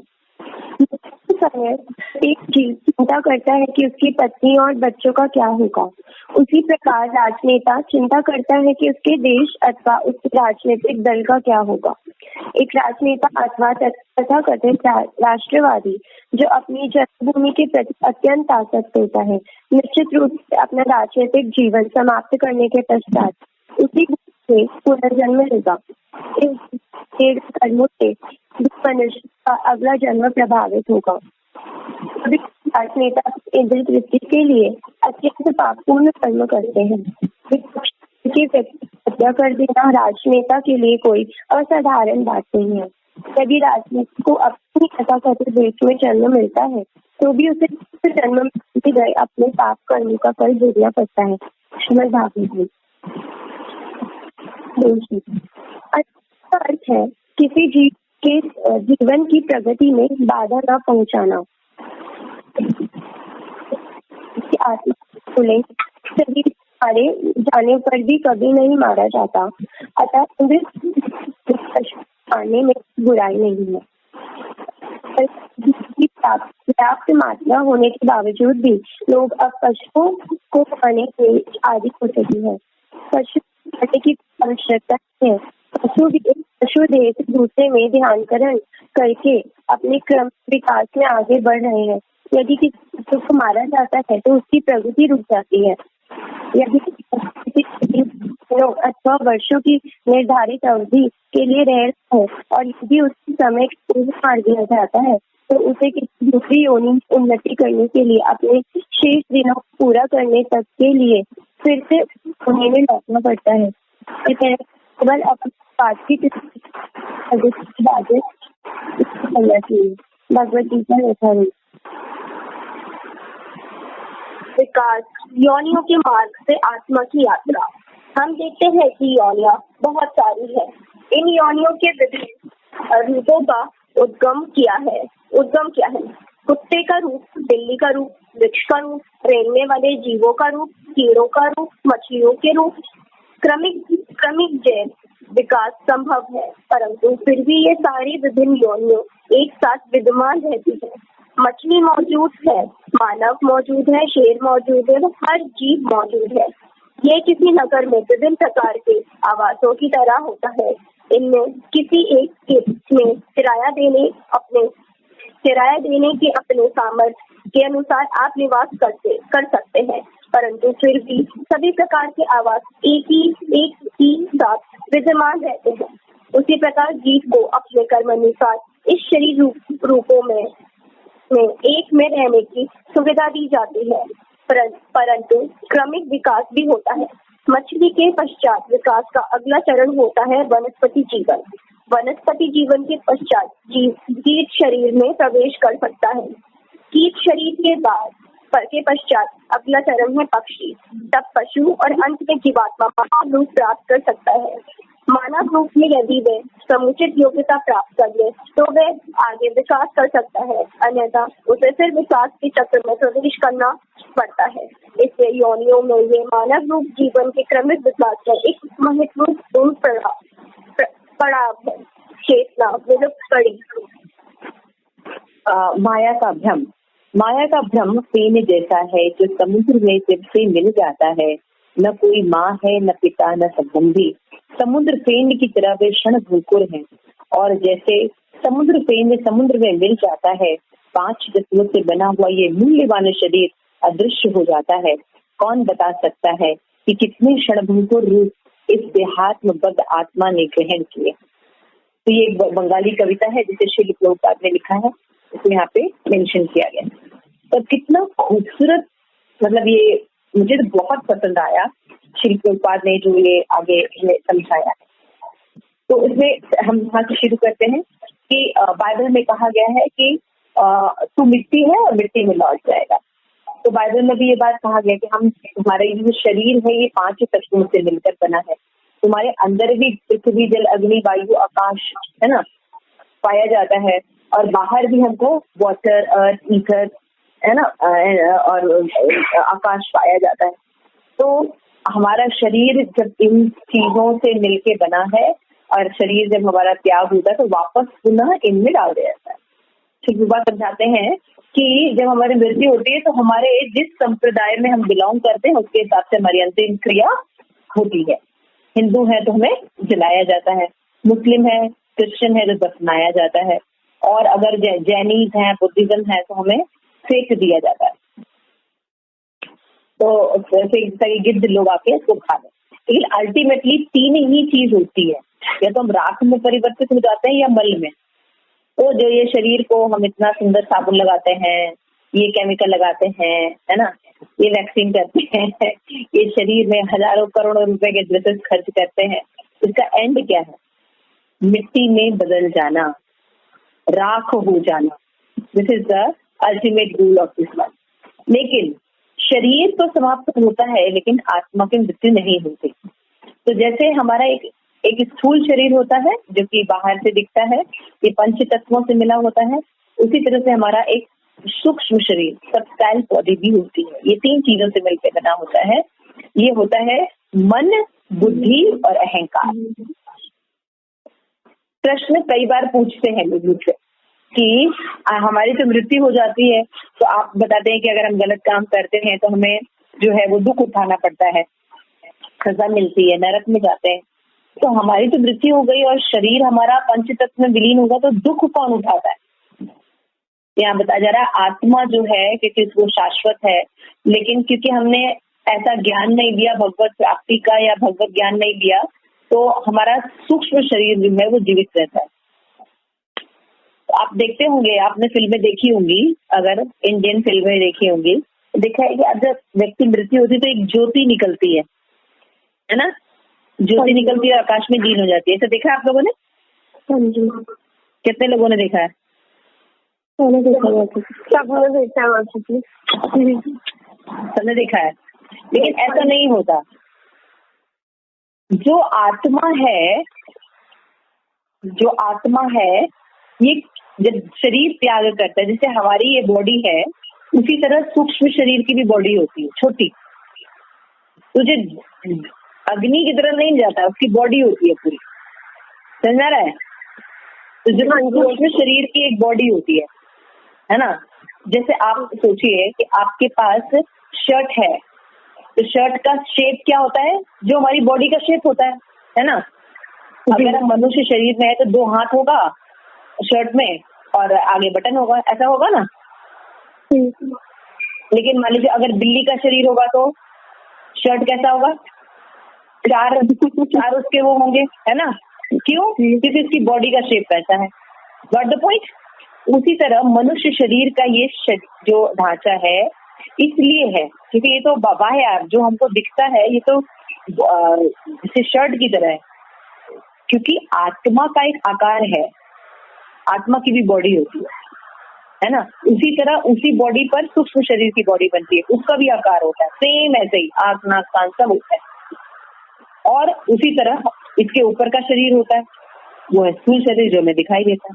ठीक है, समझ में आया? तो जब ये शरीर नष्ट हो जाता है तो हमारे पास 2 शरीर अभी भी है, एक आत्मा और दूसरा सूक्ष्म शरीर। तो जो हमने अभी मुक्ति नहीं प्राप्त की, मुक्ति का मार्ग नहीं अपनाया, तो हमारा सूक्ष्म शरीर हमारे साथ चलता है। जैसे एक एग्जाम्पल समझ सकते हैं, हम सबके पास मोबाइल रहता है, राइट? मोबाइल में जो सिम होता है, सिम होता है ना आप लोग के पास, तो मोबाइल वाले टूट गया या खराब हो गया या नया मोबाइल आपने लिया, तो अगर वही सिम आप डालेंगे तो क्या होगा? नए मोबाइल होने पर भी इसमें सारी इंफॉर्मेशन कौन सी आएंगी? मुझसे पुरानी आएंगी जो सेव रखी हुई सिम, वही है ना? सेम चीज, यही सेम चीज शरीर के साथ होता है। हम शरीर तो नया धारण करते हैं कर्म के अनुसार, लेकिन हमारे सोचने, समझने, बोलने की शक्ति कैसी रहती है? जैसा हमारा मन, बुद्धि, अहंकार का संस्कार रहता है, सारी चीज डाउनलोड हो जाती है। समझ में आ गया? मनुष्य शरीर में या किसी भी योनि में अगर हमारी कोई आदत है, तो हमारी वही आदत मनुष्य शरीर, मान लीजिए हमने भगवत भक्ति तो की नहीं, हमने केवल क्या किया? अपने आहार, निद्रा, भय, मैथुन में ही लाइफ निकाली, तो उस तरह का शरीर से को सुखी करने का हमारा पैटर्न है। तो हम मान लीजिए हमारा नीचे योनि आ गए, हम मान लीजिए कुत्ता बन गए, तब वहां पे भी हमारी वही मेंटलिटी रहेगी, खाली खाना, सेक्स करना और सोना, यही हमारी मेंटलिटी रहेगी। समझ में आ गया? अच्छी बात। बाकी लोगों को समझ में आ रहा है? थोड़ा हैवी तो नहीं लग रहा है? हाँ माता जी, आ रहा है समझ में आ रहा है। ठीक है, तो मन, बुद्धि, अहंकार ऐसा होता है। तो आत्मा के सूक्ष्म के अनुसार सुख दुख भोगता है व्यक्ति। तो जब शरीर परिवर्तन होता है, ये ध्यान रखिए, कितना सुंदर शरीर है, लेकिन अंत में क्या होता है? राख, मिट्टी में ही या मल में परिवर्तित हो जाता है। तो आत्मा के सूक्ष्म कण के क्रमांकन भोगते हैं। कौन सुख दुख भोगता है? ये सूक्ष्म शरीर। ये ध्यान रखिएगा आप लोग। अक्सर ये पूछा जाता है कि स्थूल शरीर तो यहाँ पे चला रह जाता है, तो दुख सुख कौन भोगता है? ये सूक्ष्म शरीर भोगता है। तो ये नॉलेज नहीं है लोगों को। ये सब श्रीमद् भागवतम में बहुत डिटेल में इन सब के बारे में बताया गया है। फिर बताते हैं कि जो ज्योतिष विज्ञान है ये भी प्रूफ करता है कि ये जन्म होता है और उसके बाद अगला जन्म भी होता है, फिर कोई व्यक्ति जन्म लेता है। तो ये और ये जो ज्योतिष विज्ञान है किसने बनाया है? भगवान ने क्रिएट किया है। जितने भी चीजें होती हैं इनका प्रभाव हमारे जीवन पर पड़ता है ना। जितने भी सोलर सिस्टम में प्लैनेट्स हैं इन सब में अगर कोई चेंजेस होते हैं या कुछ भी होता है तो उसका हमारे जीवन पर भी प्रभाव पड़ता है। एक सोलर सिस्टम जो है सप्तऋषि के नाम से बाहर आपको आकाश में भी दिखाई देगा, और कुछ प्लैनेटरी सिस्टम जो होते हैं वो 9 ग्रह के रूप में हमारे जीवन को भी नियंत्रित करते हैं कर्म के अनुसार। ठीक है, तो हमारे कर्म के अनुसार ये प्लैनेटरी सिस्टम होते हैं और इनका इफेक्ट पड़ता है। हमने एक अभी सेमिनार लिया था आर्ट ऑफ स्मार्ट पेरेंटिंग, है ना। इसमें हमने आपको एक साइंटिफिक पूरा दिखाया था। एक मोरन करके एक साइंटिस्ट थे, उनका हमने दिखाया था कि वाटर पर कैसे थिंकिंग का इफेक्ट पड़ता है। कितने लोगों ने सुना था? कोई नहीं सुना था? जी माता जी सुना। हरी बोल। जी माता जी सुना था। हरे कृष्णा। हरे कृष्णा। याद नहीं है माता जी। हरे कृष्णा। हरे कृष्णा। आवाज नहीं आ रही है आप लोग को? आ रही है माता जी। अच्छा, आप लोगों ने ये थ्योरी सुनी थी आर्ट ऑफ स्मार्ट पेरेंटिंग में जो मैंने बात कर रही हूँ? याद नहीं है माता जी। आवाज नहीं आ रही है माता जी? याद नहीं है। ओ याद नहीं है तो ये हमने थ्योरी बहुत अच्छे से एक्सप्लेन की थी कि बाकी चीजों का तो छोड़ दीजिए, अगर हम कैसी थिंकिंग रखते हैं उसका भी प्रभाव पड़ता है। आप लोगों को आवाज तो आ रही है ना? जी हाँ जी माता जी। हाँ ना, बोलते रहो, मुझे समझ में नहीं आ रहा है। ठीक है ना। तो हमने एक थ्योरी डिस्कस की थी मोरन की। उसमें हमने बताया था कि जब वो देख रहा था कि उसने क्या किया, वाटर को क्रिस्टलाइज किया, मतलब जमाया। तो क्रिस्टलाइजेशन करने के समय उसने अलग अलग थिंकिंग डेवलप की। एक समय उसने प्रेयर्स किया, एक समय उसने बुरी बुरी बातें कही, एक समय उसने बहुत अच्छी थॉट्स को प्रोवोक किया। उसका जो क्रिस्टलाइजेशन था उसमें डिफरेंसेस थे। तो उसने प्रेयर्स कर रहा था और क्रिस्टलाइजेशन प्रोसेस हो रहा था। तो क्रिस्टलाइजेशन बहुत ही स्मूथ और बहुत ही सुंदर हुआ। जब वो बुरी बुरी बातें बोल रहे थे और उसका क्रिस्टलाइजेशन हो रहा था तो उस थिंकिंग का इफेक्ट, वो बोल नहीं रहे थे, खाली सोच रहे थे, बोलो। और उसका जो क्रिस्टलाइजेशन था वो बहुत ही अजीब, लंबे चौड़े, ऐसे अड़े टेढ़े ऐसे हुआ। उसके बाद जब उन्होंने एप्रिसिएशन वाले थिंकिंग रखी और उस समय क्रिस्टलाइजेशन हो रहा था तो देखा कि बहुत ही स्मूथ एंड उसमें कुछ सुंदर सुंदर आकृतियां भी बनी थी। तो देखिए, जैसे थिंकिंग का प्रभाव पड़ता है उसी तरह से ये हमारे सेलेस्टियल बॉडीज होते हैं, हमारे जो ग्रह होते हैं, इन सब का भी इफेक्ट पड़ता है। जैसे अभी बहुत बड़ा ग्रहण था, है ना। तो बहुत से लोग सोचते हैं अरे ये सब तो फालतू चीज है, राइट? हाँ जी, बहुत लोग सोचते हैं कि ये सब अरे सूर्य नहीं। अगर ऐसा नहीं होता तो हमारे तरफ अंधेरा कैसे हो जाता? मान लीजिए ऊपर के कमरे में कुछ सफाई हो रही है तो हमारे घर के ऊपर भी कूड़ा वगैरह गिरेगा ना। मान लीजिए वो धुलाई कर रहे हैं, खुद से सफाई कर रहे हैं, तो आके अपने कपड़े वगैरह को हटा लीजिए, उसके ऊपर से पानी गिरेगा तो आप भी इफेक्टेड होंगे। ऐसा होता है ना। हाँ जी। अगर भूकंप आया है और नीचे की फ्लोर में मान लीजिए क्रैक्स आ रहे हैं तो क्या हमारे ऊपर में कोई फर्क नहीं पड़ेगा? पड़ेगा माता जी, पड़ता है ना। उसी तरह से जब ऊपर हायर प्लैनेटरी सिस्टम में कुछ घटना घट रही है तो हमारे प्लैनेट पर उसका असर होगा कि नहीं होगा? होता है ना। दुष्परिणाम होते हैं क्योंकि प्लैनेटरी सिस्टम एक राहु का पूरा काल होता है तो उसका प्रभाव पड़ता है। तो लोग ज्योतिष जो है ये प्रूव करता है ये बात को कि पुनर्जन्म का सिद्धांत होता है और योजनाएं होती हैं, शरीर धारण होता है, मनुष्य का जन्म होता है ना। और जो उपयुक्त मनुष्य की इच्छा ही की सृष्टि नहीं है नक्षत्र, ये सब मैंने पहले ही बताया। ये किसने बनाया है सारी चीजें? भगवान ने बनाई है। प्रभुपाद ने एक एग्जाम्पल दिया है कि जैसे नागरिक होते हैं, नागरिक राज्य के प्रभाव में नियंत्रित रहते हैं, तो राज्य के नियम का स्थूल रूप से पालन किया जाता है, परंतु भौतिक प्रकृति के नियम हमारी स्थूल बुद्धि के लिए सूक्ष्म होने के कारण आमतौर पर अनुभव नहीं किए जाते। लेकिन इसका ये मतलब नहीं कि प्रकृति के नियम नहीं है। एक कोरोना वायरस कितना सूक्ष्म है, बहुत सूक्ष्म है, लेकिन सबको परेशान करके रखा है ना। हाँ जी, ये प्रकृति के नियम है कि नहीं है?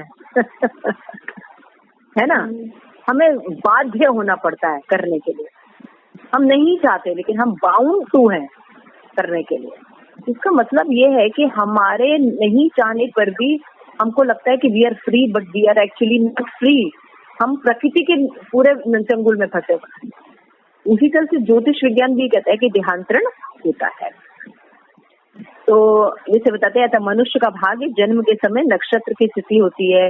तो जब हम ज्योतिष शास्त्र के अनुसार हम जानना चाहें तो वो पूरा हमारा लाइफ हिस्ट्री बता सकते हैं कि कैसा जाएगा, है ना। तो कितना सुंदर प्रेडिक्शन है। तो पुनर्जन्म भी का सिद्धांत जो है ज्योतिष के द्वारा एस्टैब्लिश किया जाता है। फिर आपके विचार आपके भावी जीवन का सृजन करते हैं।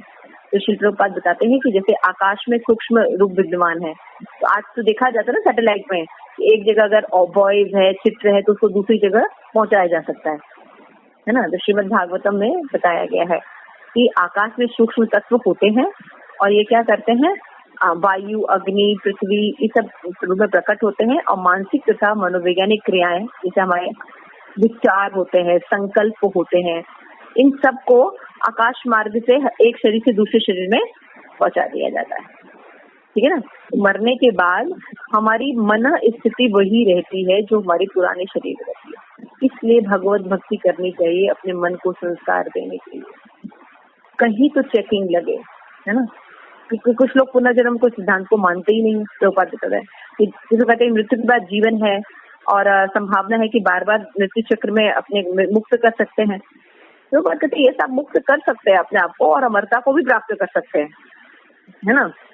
लेकिन एक शरीर के बाद दूसरा शरीर होता है। भौतिक जीवन जो होता है ये बहुत क्लेश होता है, दिन भर दुख रहता है, आधी दैविक तो कभी आधी भौतिक तो कभी आधी आध्यात्मिक, कुछ नहीं रहता तो अपने मन ही दुख देता रहता है, इतने क्लेश से भरा हुआ है। जैसे एक बीमार व्यक्ति है, उसको जबरदस्ती दवाई खानी पड़ती है ना, और उसको बाध्य होना पड़ता है कि बेड पर ही मल त्याग करे, सारा कुछ करे, क्योंकि उठ नहीं सकता।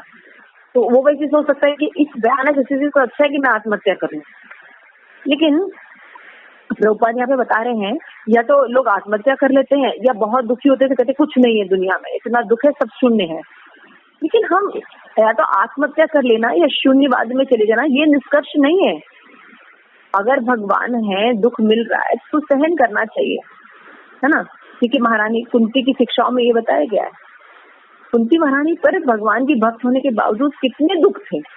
उनके पति नहीं थे, बच्चों पर रोज उनको दुख होता था, इतने अत्याचार होते थे, उनके बच्चों को जहर देके मारने की कोशिश की गई, कितने तरह से जलाया गया, है ना। उनकी जो बहू थी उनको बीच बाजार में नग्न किया गया, उनका सारा राज्य पर छीट कर उनको जंगल में छोड़ दिया गया। मतलब कितना दुख उन्होंने देखा। लेकिन वो फिर भी कहती है कि भगवान इतनी भक्ति आए, लेकिन आपका स्मरण रहता है दुख में, इसलिए आपका स्मरण याद आने पर हम जन्म मृत्यु के चक्र से छूट जाएंगे, इसलिए दुख बना रहे।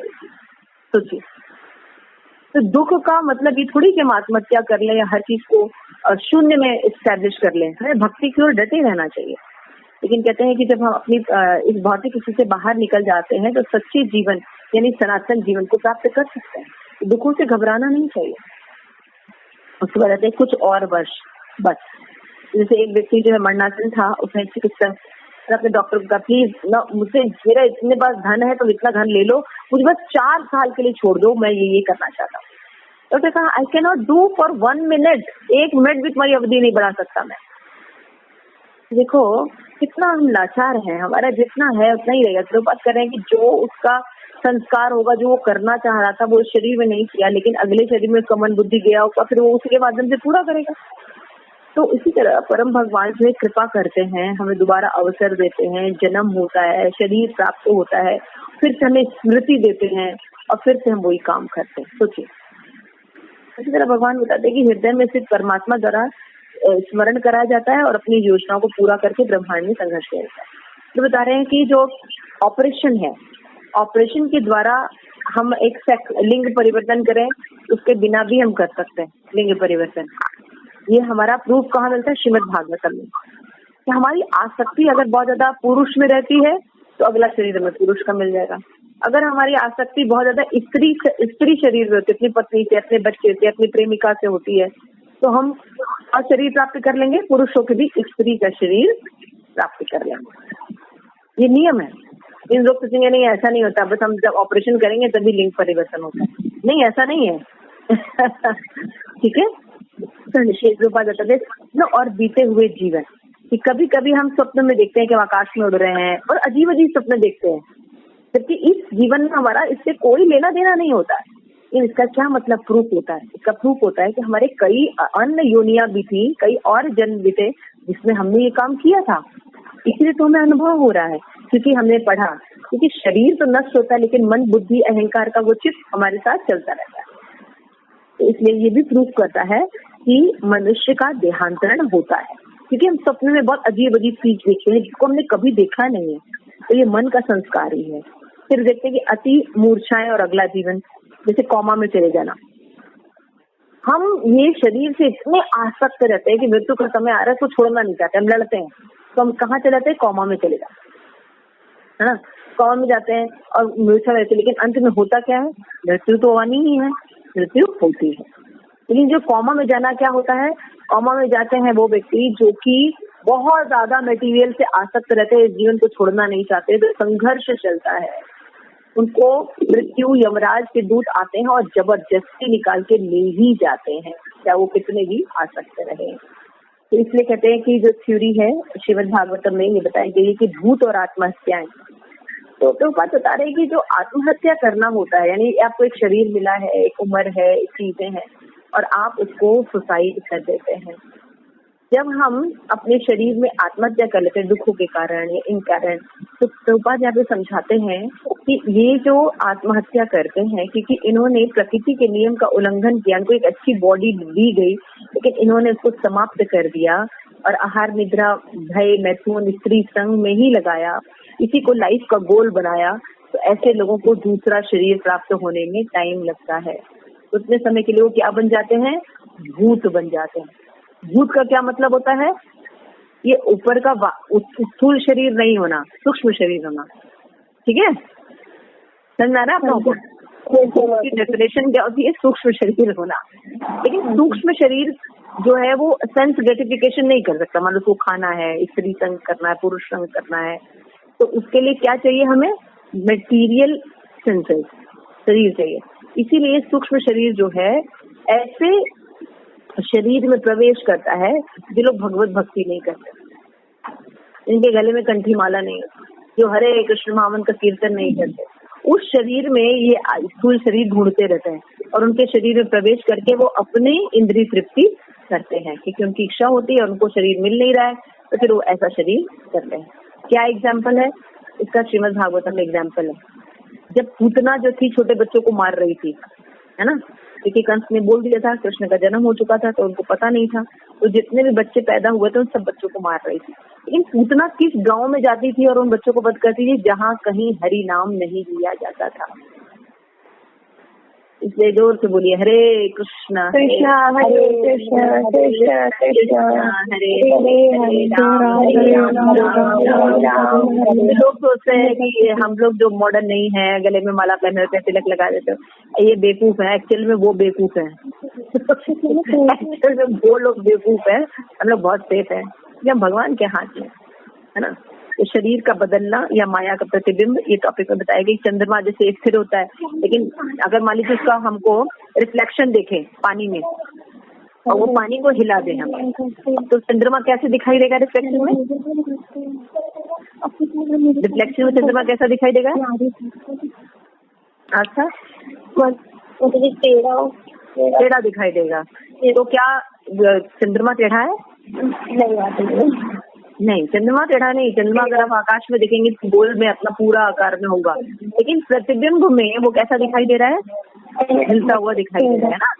हाँ, भ्रांति दिखाई दे रही है। उसी तरह से कि हर व्यक्ति, अमेरिकन हो, भारतीय हो, कुत्ता हो, बिल्ली है, मान बैठता है कि वो यही है, ये माया है। इस जब आदमी भ्रांति से मुक्त होता है, समझने लगता है कि आत्मा भौतिक जगत का किसी रूप में नहीं है, तब स्थिति आध्यात्मिक धरातल पर हो जाती है। जो ही जीव अपने मूल आध्यात्मिक स्वरूप को प्राप्त कर लेता है, उसकी मुक्ति हो जाती है। तो आत्मा जो है उसका, उसमें माया का कोई प्रभाव नहीं, लेकिन जीव जब माया के संग रहता है तो सोचता है कि मैं यही हूँ, मैं शरीर ही, है ना। लेकिन शरीर नहीं है, आत्मा है हम, और हम भगवान के हैं, हम भूल गए। तो राजनेता जो होते हैं इनका भी पुनर्जन्म होता है। ऐसा थोड़ी कि मतलब छोटे लोगों का पुनर्जन्म होता है, बड़े लोगों का पुनर्जन्म नहीं होता है, ऐसा नहीं होता। कोई बहुत बड़ा राजनेता है, अगर वो मरता है तो उसकी आसक्ति अपने राज्य से होगी, देश से होगी, समाज से होगी, है ना। तो फिर उसका अगला जन्म कहाँ होगा? उसी राजनेता के दल में वापस होगा। लेकिन क्या उसको पुनः वो पद प्राप्त हो जाएगा? जैसे कोई मान लीजिए प्रधानमंत्री अमेरिका का मरे और फिर डोनाल्ड ट्रंप आके कहे उसी ग्रुप में, कह रहे मैं तो अगली बार डोनाल्ड ट्रंप था, राष्ट्रपति था, मुझे दे दो अपनी सीट, तो दे देंगे लोग? नहीं देते, सब कुछ समाप्त हो जाता है। तो चाहे राजनेता हो चाहे कुछ हो, सबको पुनर्जन्म का सिद्धांत झेलना ही पड़ता है। कई लोग कहते हैं कि आत्मा है, उनका नाश नहीं होता, है ना, आत्मा तो शाश्वत है। इसलिए क्या करते हैं, वो पशुओं की हत्या इस बेस पर करते हैं, पशु को मार देते हैं, तो कहते हैं इसके अंदर तो आत्मा है, आत्मा थोड़ी मरती, तो शरीर मरा है, उनके शरीर का उपयोग कर लेंगे। तो इस तरह से वो क्या करते हैं, निर्दयी हो जाते हैं और जीवों की हत्या करते हैं। किस लिए? अपनी जीव की तुष्टि के लिए। बहुत सुंदर सिद्धांत है। पशु लोग जो हैं, ये लोग विकास की प्रक्रिया में हैं। मैंने आपको बताया ना कि अभी हम शरीर में हैं, मान लीजिए अभी आप प्रभु विकास की प्रक्रिया बताएंगे, है ना, तो उस प्रक्रिया में है और उसको मार देते तो हम एक्चुअल में उसकी विकास को रोक दिए हैं, और पुनः उस व्यक्ति को जन्म लेना पड़ेगा योनि में, उसको अपना विकास चक्र पूरा करने के लिए। तो हम अपराधी बनते हैं, है ना। तो ऐसा नहीं करना चाहिए। विकास की योनियां होती, प्रभुपाद कहते हैं बहुत सी योनियां हैं। श्री प्रभुपाद बताते हैं कि जैसे कि क्रमिक जैव विकास संभव है, जैविक विकास होता है, और सारी योनियां एक साथ विद्यमान रहती हैं। जैसे कि आप देखिए, ऐसा नहीं होता है कि ये था तो फिर ये बना, तो फिर पहले एक पशु था, नहीं सॉरी, एक अमीबा था, फिर उसके बाद ये बना, फिर ये बना, फिर ये बना, ऐसा नहीं विकास हुआ है। सारी चीजें एक साथ थी, ठीक है। हमने थ्योरी पढ़ी है ना कि नहीं, पहले हम क्या थे, एक कोशिकीय जीव थे, वन सेल थे, फिर डबल सेल हुआ, फिर डबल सेल बड़ा, दो पाद पशु, फिर चार पाद पशु, नहीं पहले पाद पशु, फिर चार पाद हुए, ऐसे करके फिर दो हुए, फिर एक, दो पैर पर आए, ऐसे विकास क्रम बताया गया है। बताया गया ना, आप लोगों ने पढ़ा है साइंस में। लेकिन ऐसा होता नहीं है, एक साथ सारी चीजों की उत्पत्ति हुई। अमीबा भी था, पेड़ पौधे भी थे, बिल्ली थे, कुत्ते थे, और मनुष्य भी था। एक साथ सब चीजें होती है, सृष्टि होती है। श्रीमद् भागवतम में बताया गया कि मछली भी थी, मानव भी था, शेर भी था, और सारे जीव एक साथ रहते हैं, एक साथ होता है। ये विकास की प्रक्रिया नहीं होती है। आपने कभी देखा कि आम के पेड़ से शेर पैदा हुआ है? एक बकरी से घोड़ा पैदा हुआ है? तो how I can accept this theory? Nonsense है ये सब थ्योरी। नॉर्मल भी बुद्धि में थ्योरी नहीं आती है, और हम इनको पढ़ते हैं। कौन सी थ्योरी है ये? किसकी है? डार्विन की थ्योरी। डार्विन थ्योरी, है ना, वो सबसे बेवकूफ वाली थ्योरी। ये थ्योरी जब मैं छोटी थी, मुझे याद है 6th स्टैंडर्ड में मुझे पढ़ाया गया, 6th 7th स्टैंडर्ड में, तो मैंने अपने टीचर से प्रश्न किया था ये थ्योरी को मुझे समझ भी नहीं आ रही है। तो उन्होंने कहा था because you are less intelligent theory, है ना। लेकिन प्रभुपाद ने मुझे क्या कहा, you are a very intelligent, you are not accepting this theory, है ना।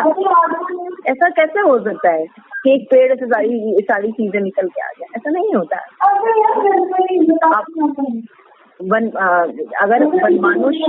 अगर वनमानुष है तो वनमानुष से मनुष्य नहीं बने, बंदर से मनुष्य नहीं बने। जब मनुष्य थे तो बंदर भी थे, वनमानुष भी थे, सारे लोग एक साथ थे, लंगूर। ऐसा नहीं था कि जब मनुष्य थे तो बंदर नहीं पाए जाते थे, है ना।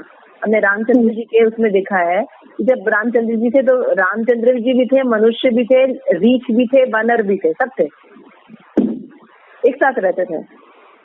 तो हमारे जो श्रीमद् भागवतम में बताया गया है कि भगवान ने जो सृष्टि की है इसमें सारी जो सृष्टियां होती है एक साथ जन्म लेती हैं। एक कोशिकी जीव, बहुकोशिकी जीव, मनुष्य, सब लोग एक साथ रहते हैं। लेकिन प्रभुपाद बताते हैं कि मान लीजिए कि मछली के पश्चात विकास का अगला चरण होता है वनस्पति। ये याद रखिए, वनस्पति के बाद क्या होता है, हम कीट बनते हैं। फिर कीट के बाद हमारा चरण होता है पशु पक्षी बनते हैं। और पशु पक्षी के बाद ये हमारा होता है, जैसे कि शेर के बाद होता है, बंदर के बाद होता है, हाँ, गाय के बाद। 3 पशुओं के बाद मनुष्य शरीर प्राप्त होता है। गाय के शरीर के बाद, शेर के शरीर के बाद और बंदर के शरीर प्राप्त, इसके बाद मनुष्य शरीर प्राप्त होता है। तो हमें सोचना चाहिए कि ये जो पुनर्जन्म के सिद्धांत होते हैं केवल कुछ बेवकूफ लोगों के कहने के लिए कहते हैं, तो हम उससे बिलीव नहीं करना चाहिए। इसलिए मनुष्य शरीर में क्योंकि हर कर्म का दंड मिलता है, पुरस्कार मिलता है, इसलिए हमें इस मनुष्य शरीर में कर्म करते समय ध्यान रखना चाहिए। तो भगवत भक्ति कर्म करना चाहिए। ये कर्म न अच्छा होता है न बुरा होता है, ये भगवान की भक्ति करता है और ये सारे अकाउंट हमारे यहाँ पे बंद करता है, अपने घर वापस चले जाएंगे जो हमेशा शाश्वत और आनंद में है। तो यहाँ पे हमें खत्म करते हैं लास्ट। इसलिए यूनियन में ये मानव जीवन क्रमिक विकास का एक महत्वपूर्ण पड़ाव है। मनुष्य जीवन जो मिला है ये बहुत इम्पोर्टेंट है। तो इसलिए इसको केवल आहार निद्रा भय मैथुन में नहीं देखना, आत्मा को एक्सेप्ट करना चाहिए। आत्मा को कैसे हम लिबरेट कर सकें ये सब जाना चाहिए। मैं कौन हूँ, मेरा भगवान के साथ क्या संबंध है, मैं संबंध को पुनर्स्थापित कैसे कर सकता हूँ, मैं पुनः आनंदित कैसे हो सकता हूँ, ये सब जानने के लिए हमें अपने सनातन धर्म के चीजों को एक्सेप्ट करना पड़ेगा। ठीक है, सबको समझ में आया? हाँ जी। क्वेश्चन हम पूछ लेते हैं, देखना आप लोग कितने अटेंटिव थे क्लास में। रेडी? हाँ जी। हरी बोल। Okay, first question goes to Ambika.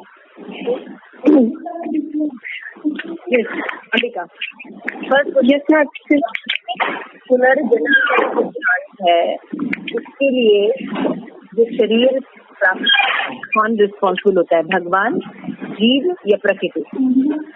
माता जी जीव ही होता है। जीव ही होता है। वेरी गुड, हरी बोल। Yashika, yes Yashika, next question goes to you. तो ये जो हमने पढ़ा कि मृत्यु का मतलब क्या होता है, तो बाद में क्या कहा था, मृत्यु का क्या मतलब है? माता जी अपने प्रेजेंट बॉडी को छोड़ देना और अपने मन और की स्थिति के हिसाब से नया शरीर धारण करना। तो जो प्रेजेंट बॉडी है उसके बारे में भूल जाता है व्यक्ति, तो बस भूल जाना ही है मृत्यु, कुछ महीनों के लिए भूल जाना। हाँ जी। इसके प्रभुपाद ने कोई एग्जाम्पल दिया? जैसे जब व्यक्ति सो जाता है तो वो सपने में कहीं और होता है, मतलब किसी दूसरे शरीर में होता है, तो वो कुछ देर के लिए होता है, लेकिन मृत्यु क्या है वो कुछ महीनों के लिए होती है। यस, वेरी नाइस, हरी बोल। भाई हरी बोल तो बोलना पड़ेगा। हरी बोल। Yes, next question goes to Radhika. तो क्वेश्चन ये है कि जो ये हमारा जो मनुष्य शरीर है इसमें जो विकास की प्रक्रिया है ना, विकास की प्रक्रिया समझ में, क्रमिक विकास की प्रक्रिया होती है। तो क्या मनुष्य शरीर मिलने पर हम मनुष्य शरीर में ही वापस जाएंगे देहांतरण होने पर, या कुछ और भी होता है? माता जी ये कर्मों पर डिपेंड करता है। अगर हम भगवत भक्ति नहीं करते हैं और हमारा ह्यूमन फॉर्म को अच्छे से यूटिलाइज नहीं करते हैं तो हमारा फॉल डाउन हो जाएगा और हम पशु पक्षी भी बन सकते हैं और फिर हमारा दोबारा से पूरा 84 लाख योनियों का क्रम चलेगा, उसके बाद ही हम मनुष्य जन्म मिल सकता है हमें। Yes, very nice. Yes. Next question goes to आस्था। आस्था, हाँ, तो प्रभुपाद ने बताया कि इतना सुंदर हमारा शरीर है ना, जिसको हम रोज साबुन लगाते हैं, साबुन तो नहीं लगाते, फेस वॉश लगाते हैं क्रीम लगाते हैं, अलग अलग तरीके के और सब कुछ करते हैं, लेकिन ये किन 3 रूपों में कन्वर्ट हो जाता है? 3 रूपों में कौन से 3 मृत्यु के बाद कौन से 3 रूपों में कन्वर्ट हो जाता है? माता जी वो मृत्यु के समय एक तो वो सूक्ष्म तत्व और 3 चीजों में वो बदल जाता है, मन, बुद्धि और अहंकार। प्रश्न सुनो, जब मृत्यु होती है तो शरीर किन 3 चीजों में बदल जाता है? स्थूल शरीर,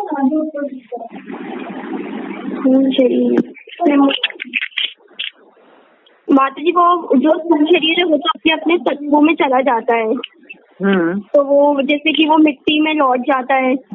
वेरी गुड।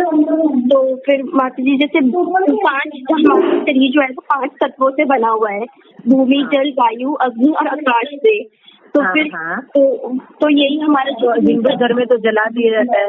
यस, और फिर जो वो वाला धर्म है पारसी धर्म, वो गिद्धों में फेंक दिया जाता है और माता जी और कुछ उधर ईसाइयों में वो दफना देते हैं। तो ऐसे वो 3 कौन सी गति हुई? फिर माता जी एक में तो वो उसमें जब वो चलता है तो वो राख में बदल जाता है, और जब वो उसे दफनाते हैं तो वो धीरे करके जो जब दफनाते हैं तो जो कीट और जो छोटे छोटे वो थे उसे खा के उसे कंकड़ में बदल देते हैं। नहीं, मल में मल तो वो उसमें गिद्धों में हो जाता है। हाँ, मिट्टी में बदल जाता है, राख, मिट्टी। और 3 कौन सी चीजों में परिवर्तन होता है स्थूल शरीर का? राख, मिट्टी और मल। Yes, this is the answer. Very right, Hari बोल। यस, नेक्स्ट क्वेश्चन किसकी बारी है? अंबिका। या ज्योतिष विज्ञान के बारे में यहाँ पे बताया गया था कि क्या ज्योतिष विज्ञान ये साबित कर सकता है कि मतलब हमारा पुनर्जन्म होता है? माता जी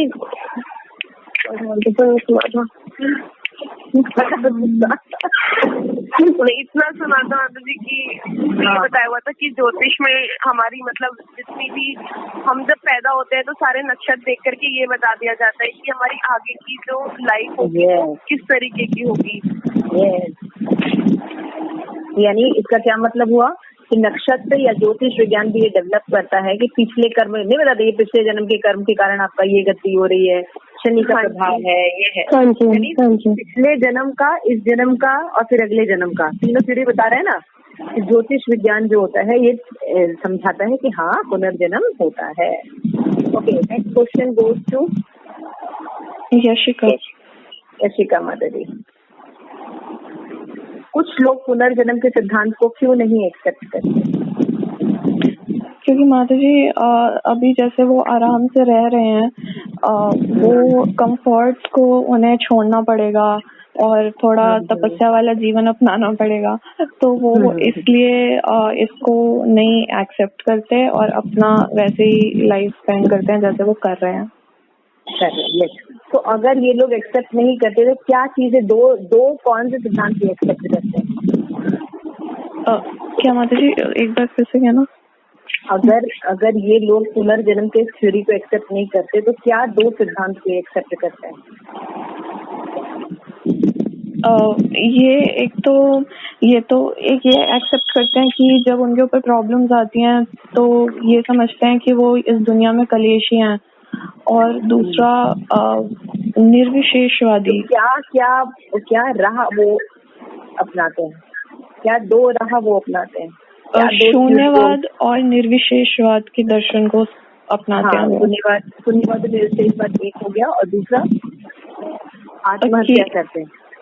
अच्छा, है ना। दुखों से दूर जाने के दो ही उपाय है, या तो वो अपने आप को सुसाइड कर लेते हैं या शून्यवाद या निर्विशेषवाद में लग जाते हैं। ओके, नेक्स्ट किसकी बारी है? राधिका। ओके राधिका, क्वेश्चन ये है कि क्या हम ऑपरेशन के द्वारा ही लिंग परिवर्तन कर सकते हैं या कोई और विधि भी है? नहीं माता जी, ऑपरेशन के अलावा श्रील प्रभुपाद बताते हैं कि जिस हमारा मरते समय हम जो भी सोच रहे होंगे, सपोज हमारी बहुत ज्यादा अटैचमेंट हमारी पत्नी से है, तो हमारा जो नेक्स्ट जन्म है वो हमारा एक पत्नी के फॉर्म, मतलब एक लेडी के फॉर्म में होगा। और अपोजिट अगर एक पत्नी का बहुत ज्यादा अटैचमेंट अपने पति से है तो उसका जो नेक्स्ट जेंडर होगा नेक्स्ट फॉर्म में वो एक मैन का होगा। तो ऐसे भी होता है लिंग परिवर्तन। ये श्रीमद् भागवतम के 3rd कैंटो के 31 श्लोक के 41 अध्याय में बताया गया है। ठीक है, हाँ जी। Okay, very good. हरी बोल।